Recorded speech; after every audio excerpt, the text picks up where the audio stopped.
Thanks to a bevy of telescopes in space and on Earth, and even a pair of amateur astronomers in Arizona, a University of Wisconsin-Madison astronomer and his colleagues have discovered a Jupiter-sized planet orbiting at breakneck speed around a distant white dwarf star.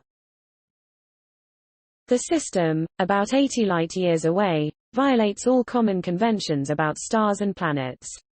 The white dwarf is the remnant of a Sun-like star, greatly shrunken down to roughly the size of Earth, yet it retains half the Sun's mass. The massive planet looms over its tiny star, which it circles every 34 hours thanks to an incredibly close orbit. In contrast, Mercury takes a comparatively lethargic 90 days to orbit the Sun. While there have been hints of large planets orbiting close to white dwarfs in the past, the new findings are the clearest evidence yet that these bizarre pairings exist. That confirmation highlights the diverse ways stellar systems can evolve and may give a glimpse at our own solar system's fate. Such a white dwarf system could even provide a rare habitable arrangement for life to arise in the light of a dying star. We've never seen evidence before of a planet coming in so close to a white dwarf and surviving.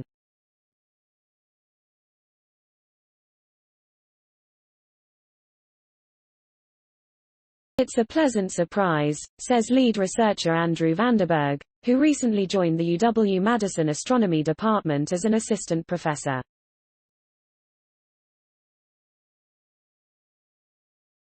Vanderberg completed the work while an independent NASA Sagan Fellow at the University of Texas at Austin. The researchers published their findings September 16 in the journal Nature. Vanderberg led a large, international collaboration of astronomers who analyzed the data. The contributing telescopes included NASA's Exoplanet Hunting Telescope TESS and two large ground-based telescopes in the Canary Islands. Vanderberg was originally drawn to studying white dwarfs, the remains of Sun-sized stars after they exhaust their nuclear fuel, and their planets by accident.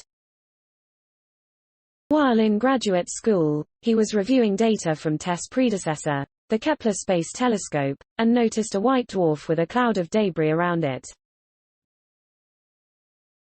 What we ended up finding was that this was a minor planet or asteroid that was being ripped apart as we watched, which was really cool, says Vanderberg.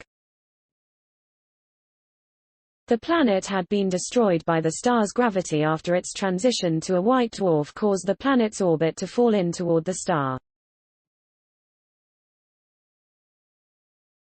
Ever since, Vanderberg has wondered if planets, especially large ones, could survive the journey in toward an aging star.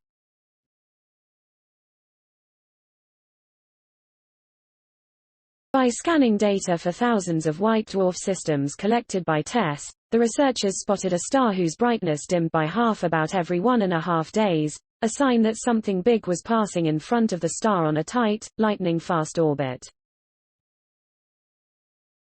But it was hard to interpret the data because the glare from a nearby star was interfering with TESS measurements. To overcome this obstacle, the astronomers supplemented the TESS data from higher-resolution ground-based telescopes, including 3 run by amateur astronomers. Once the glare was under control, in one night, they got much nicer and much cleaner data than we got with a month of observations from space, says Vanderberg. Because white dwarfs are so much smaller than normal stars, large planets passing in front of them block a lot of the star's light, making detection by ground-based telescopes much simpler.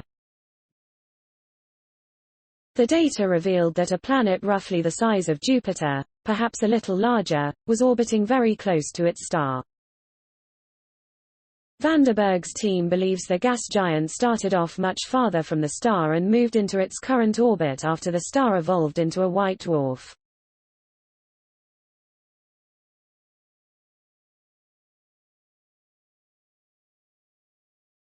The question became, how did this planet avoid being torn apart during the upheaval? Previous models of white dwarf planet interactions DIDNT seem to line up for this particular star system. The researchers ran new simulations that provided a potential answer to the mystery. When the star ran out of fuel, it expanded into a red giant, engulfing any nearby planets and destabilizing the Jupiter-sized planet that orbited farther away. That caused the planet to take on an exaggerated, oval orbit that passed very close to the now shrunken white dwarf but also flung the planet very far away at the orbit's apex.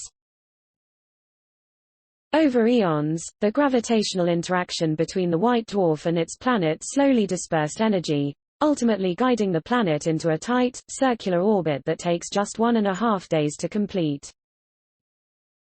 That process takes time, billions of years. This particular white dwarf is one of the oldest observed by the TESS telescope at almost 6 billion years old, plenty of time to slow down its massive planet partner. While white dwarfs no longer conduct nuclear fusion, they still release light and heat as they cool down.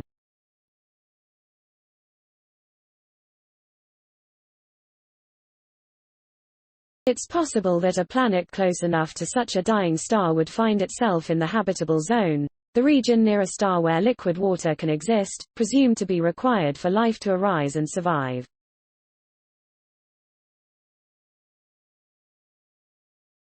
Now that research has confirmed these systems exist, they offer a tantalizing opportunity for searching for other forms of life.